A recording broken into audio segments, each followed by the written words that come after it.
You're watching Moontower Soccer's Story of the Week, where Landon Cottam and Jeremiah Bentley discuss this week's most important, consequential, and interesting Austin FC news. Okay, now, story of the week, Landon. Let's get into that. Let's get into it. And I would like to preface all of the rest of the show by saying my internal clock is still on European time, which means my brain and body think it's, 5 a.m. right now. So I'm going to do my best to stay coherent. I think I have a good grasp on these games, but bear with me. Where should we start? Yeah, I was gonna say you didn't live through the sort of the anxiety of the moment on both these matches to really like take it all in. So I think let's just start with the positive. Is I think that anybody objectively would say Austin having a 4-point week versus with LAFC on the road, who's a top team in the West, LAFC at home, who's a top team in the West, and then Minnesota United on the road, who is also one of the top 3 or 4 teams in the West, is like a good result in a week, and yet it did not seem like that at all. Yeah, I'm curious about that too. It's going to be interesting to see how our views on these games differ as well, because you're right. I did not live through the LAFC game live. I actually didn't watch it, period, until after the Minnesota game. So I did get to see the Minnesota game live on TV and then watch the LAFC game the next day.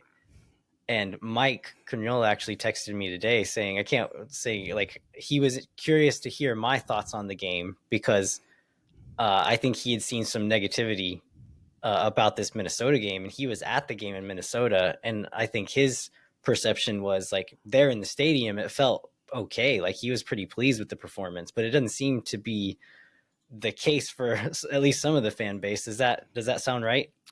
Yeah, I think that's very fair. I don't know which one we wanted to get into first. I know, like I said, we were in San Antonio, so I was watching the LAFC game with a bunch of friends who everybody's expecting to lose, and then everybody thought like maybe the inclement weather would benefit the slower, less athletic team, which is Austin, which I think there's probably no doubt that it did.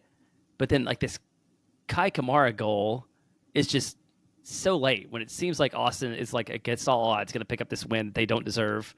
And then, it was just like one of those gut punch goals, right? Like, yeah. Right at the end of the match, like not super within the run of play. And when Mike and I interviewed Keith Costigan last week, he's like, watch out for Kai Kamara, which I didn't even remember he was even on LAFC. Yeah. And then he hadn't scored a goal. And then for him to like pull in and score that goal, it's like, oh man, it just really soured what could have been a really unexpected positive result. And I think that sort of led into how everybody felt, in the game, on the game on Saturday, which, when we get into the details of it, I'm very interested in your perspective on it, but it felt like Austin was not playing like a team that was a man up other than the one goal from Diego Rubio. Yeah, I mean, I don't know. We can get into it in the second segment. I don't feel too bad about either of these games, honestly. And I think if I'd have watched the LAFC one live, I probably would feel differently about it. But I woke up the next morning and saw 1-1 and then saw like the difference in the number of shots taken and all that. And I was like, oh, Austin probably like made it as ugly as possible and then stole a goal at the end or whatever. And then after watching the game, I was like, oh, Austin like was fairly in control for the first little stretch of this game. And then after the goal was when things started to kind of shift a little bit possession wise. But I think like a third of their shots came after the 80th minute or something like that. So it wasn't like LAFC was really like dominating us for most of this game. And then, like you say, Kai Kamara is timeless and undeniable. Kai Kamara, yeah. Yeah, but no doubt about that. At the end of the week leaves us at 8th in the West. I mean, I think y'all talked about Andrew Weeby's path to 45 points that he brought up on Twitter. I kind of redid the math now. And if I did the math right, again, I'm very jet lagged and not good at math when I'm at my best. But I think in our current state, we need to have something like 1.28 points per game for the rest of the year in order to get to that 45 points, which should secure us a playoff spot.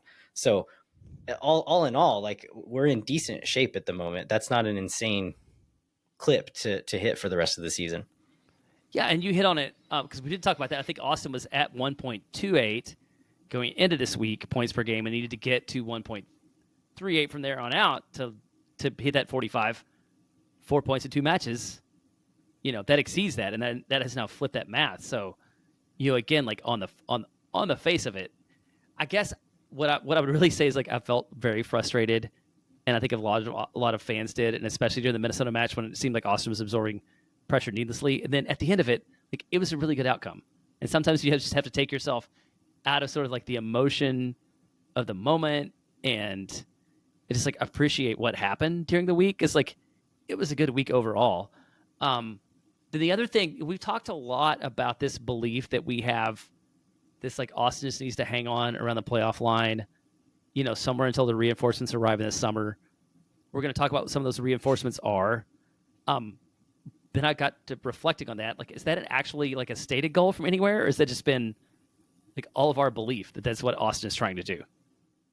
I mean, yeah, Josh Wolf reiterated in, I think, the midweek press conference last week that the goal is to make the playoffs. And I mean, yeah, I don't know that they've outright said like we're just holding on until these new guys can come in, but it very much seems to be the goal.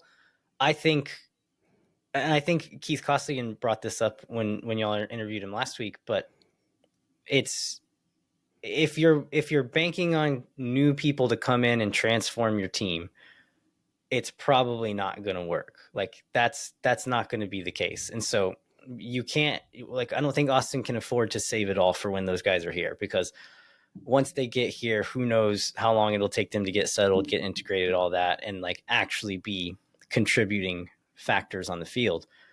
But I mean, like, I want to talk about this when we get into the new signing, Ukrainian center back Alexander Svatok. A lot of these moves are not necessarily for this year. Like, yeah, they're going to play this year, but these are longer term moves. And so regardless, yeah, I think they're trying to make it to the playoffs. I don't think we can leave too much work for that part of the season, though, because it's only a handful of games. If we're too far back at that point, then I don't think it's going to matter how many of these guys are interplaying. If we need to hit 2 points a game at that point, I still don't think this team is going to be solid enough to do that, even with these new guys in the team. Yeah, and then so now it's 20 matches into the season. Austin's in 8th, on 27 points. It's kind of Roto's like first official full season. So like, where do you feel like almost 2/3 the way through the year?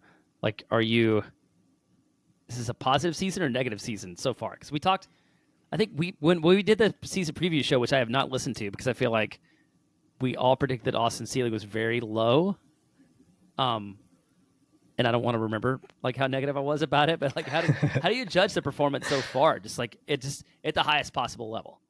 I mean, I feel at the moment I feel quite good about it, but we're still in this stretch. I think it's 4 or 5 more games before any of these new signings can play. Yeah, 5.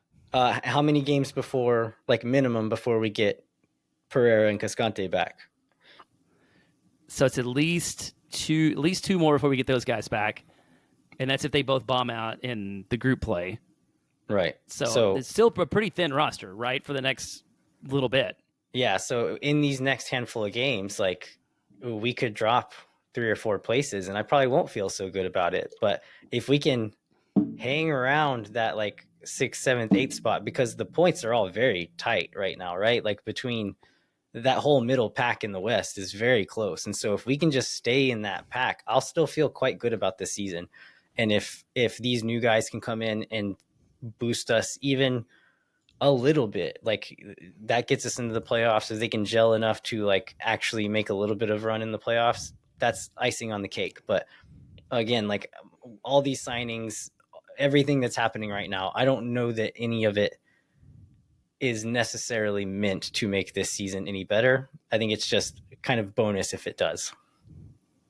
I think it does. And I think one thing I keep going back to is that without fail, like every player that Roto has brought in so far this year is better than the player that went out and they've replaced, and it seems like that has happened without mortgaging any future potential for Austin FC, which is really all you want, right? Austin, like, at the end of the day, the worst possible thing that's going on is like Austin is increasing the floor for this team, both this year and in future seasons, and especially in a year when we know there's a lot of spend coming off the books at the end of this year. There's the potential to grow even more. So, okay, I feel better, Landon. I appreciate your perspective. I was really down on how everything was going after I watching the matches live during the week. But this is the good thing about having 2 days in between the Saturday match and Monday. It's like the clarity and perspective to really look at it in the bigger picture and not be so absorbed in the moment. Well, yeah, we'll take a break, but when we come back, we'll get into the details of these games. But I don't know. I'm kind of an optimistic person in general, but let's see if maybe I can't lighten your mood a little bit more with my take on these games. Okay, sounds good. Let's take a break.